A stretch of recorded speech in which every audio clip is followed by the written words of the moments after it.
Paano ba? 8 tips para mas lalo kang mahalin ng girlfriend mo.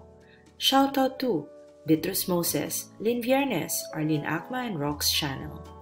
For topic requests and shoutout requests, please like this video, subscribe, and leave a comment down below. Please follow our Facebook page at facebook.com/paanoba-channel. Let's start the video.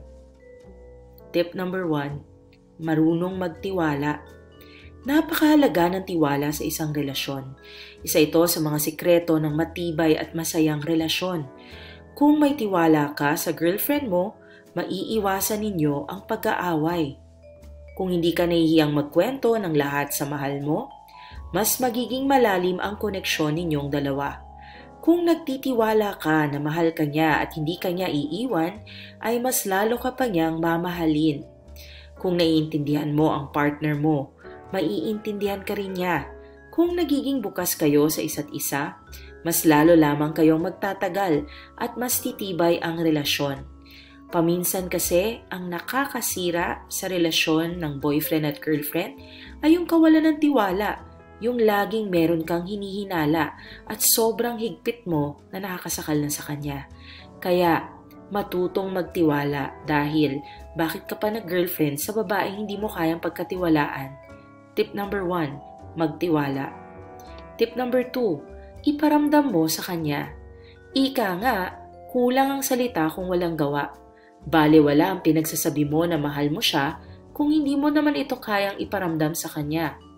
Tandaan, with women, it's the little things that matter. Yung mga simpleng pagpaparamdam mo sa kanya na mahal mo siya, yung pagbibigay mo sa kanya ng pasalubong paminsan, yung pagsasabi ng I love you sa bayakap ay malaking bagay na para sa kanya. Maganda rin kung matututunan mo ang love language ng iyong girlfriend. Siya ba ay nakakaramdam ng pagmamahal mo through gifts, touch, time, or attention, maybe even service? Pag-usapan ninyo ito para malaman mo kung saan niya nararamdaman na mahal mo siya. Maging yung mga simpleng pagbibigay mo ng regalo, maliit man ito o malaki, ma-appreciate niya ito. Hindi naman kinakailangang mahal ang bibilhin mo. Sapat na ang naalala mo siya habang binabalot mo ang regalong ibibigay mo para sa kanya. Tip number 2, iparamdam mo sa kanya na mahal mo siya. Huwag hanggang salita lang. Tip number 3, oras. Hindi naman kinakailangan na magkausap kayo ng araw at gabi. Hindi ito nangangahulugan sa kanya na ang focus ang iyong atensyon. Maglaan ka lang ng kahit kaunting oras mo. Yung simple pangangamusta mo lang sa kanya, kahit 5 minuto lang, ibig lang sabihin ito ay hindi mo siya nakakalimutan sa pang-araw-araw. Tandaan, kapag mahal mo ang isang tao, kusa mo siyang bibigyan ng oras kahit hindi niya ito hingin. Dahil mahal mo siya, hindi ka makakatiis na hindi siya kausapin kahit iilang segundo lang ito, maski na busy ka. Kaya tip number 3, maglaan ng oras para sa babaeng mahalaga sa'yo. Tip number 4, huwag masyadong maging clingy. Inilulugar dapat ang pagiging clingy. Maaaring gusto ito ng mga babae, ngunit hindi sa lahat ng pagkakataon. Dapat ay alam mo kung kailan ka magiging clingy at kailan hindi. Kung hindi, baka masakal siya. Huwag mo siyang masyadong paghihigpitan sa mga bagay na gusto niyang gawin, lalong-lalo na kung makakabuti ito para sa kanya at para sa inyong dalawa. Huwag mo siyang sakalin sa mga makakapagpasaya sa kanya at bigyan mo siya ng alone time with her friends and with herself paminsan. Dahil kung mahal ka niya, hindi siya gagawa ng anumang ikakasakit ng damdamin mo. Mahalaga sa kanya ang opinyon mo. Lagit-lagi kang kasama sa mga plano niya, ano man ang mangyari. Kaya tip number 4, huwag kang maging clingy. Before we continue to tip number 5, kailangan mo ba ng pera? Mag-loan online na. Mabilis lang mag-apply at mabilis rin ma-approve. Mababa pa ang interes. Click the link in our description box to apply. Mag-loan online na. Tip number 5, bonding. Napakahalaga ng bonding o date sa isang relasyon. Hindi porket nasa isang relasyon ka na at komportable ka na sa iyong partner, ay hindi na kayo gagawa ng mga bagay na ginagawa ninyo noong panahong nagliligawan pa lang kayo. Mahalaga na minsan sa isang linggo o buwan ay nagpaplano kayong mag-date. Yung kahit kumain lang kayo sa labas o manood ng sine, na sa kabila ng napaka-busy ninyong schedule, ay nagagawa nyo pa rin maglaan ng oras para sa isa't isa. Para sa mga babae, mahalaga ang consistency ng lalaki. Hindi kanya iiwan kung nararamdaman niyang mahal mo siya, na kung ano ang ipinakita mo magmula umpisa ay ganoon pa rin. Hindi nagbabago, bagkos ay lalo pang tumitibay. Tip number 5, bonding. Tip number 6, pride. Ibaba mo ang iyong pride. Hindi naman kasi pataasan ang isang relasyon.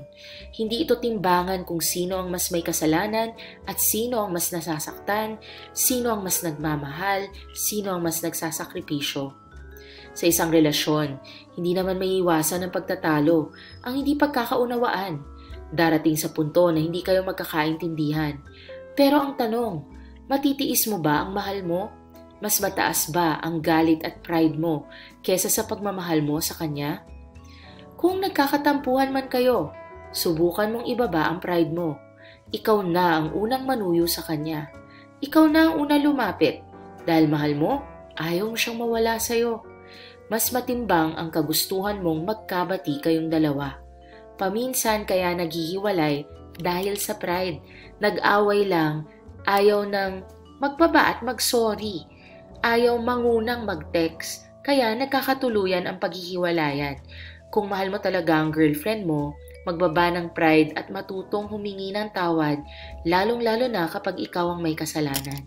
Tip number 6, ibaba ang pride. Tip number 7, give assurance.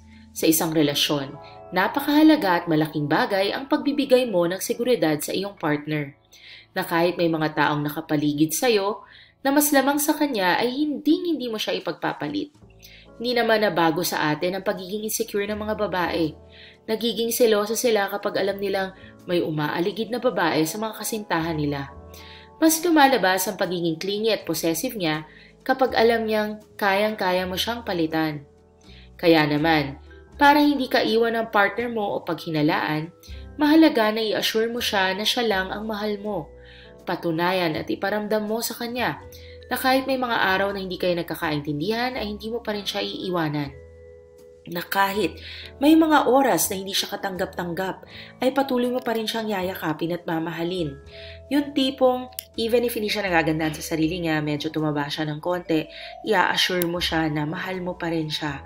At i-assure mo rin siya na wala kang iba. Papahawak mo yung phone mo o di kaya ay i-make sure mo na hindi siya maghihinala sa'yo. Tip number 7, give reassurance. Tip number 8, komunikasyon. Napakahalaga ng komunikasyon sa isang relasyon. Ito ang isa sa mga sikreto ng matibay na pundasyon sa isang relationship. Maging bukas ka sa partner mo. Matutong makinig. Kapag nagkakaroon kayo ng pagtatalo, ilagay mo ang iyong sarili sa nararamdaman ng partner mo. Maging considerate ka sa kanya. Dahil mahal mo siya, pakinggan mo ang kanyang point of view. Hindi lang naman umiikot sa kilig at pagmamahal ang isang relasyon. May mga bagay ka pang dapat ikonsidera bukod rito. Mahalaga ang kahanda ng iyong emosyonal, mental at pinansyal na kapasidad bago mo pasukin ang ganitong sitwasyon. Tip number 8, komunikasyon. Maraming salamat sa pagnood. Please like this video and subscribe to the Paano Ba channel for more Tagalog how-to videos and like our Facebook page, facebook.com/paanobachannel. Please also support facebook.com/TokTokPasigFranchise. Paki-download po ang TokTok na app at gamitin ang aking referral code, PPS12504952. Find what you're looking for, nasa Lazada yan. Get free shipping vouchers and 100 pesos off on your first order when you shop using the link in our description box. And don't forget to like our video. Malaking tulong po yan para sa atin. Maraming salamat. For topic requests and shoutout requests, please like this video, subscribe, and comment down below. Maraming salamat and see you in our future videos.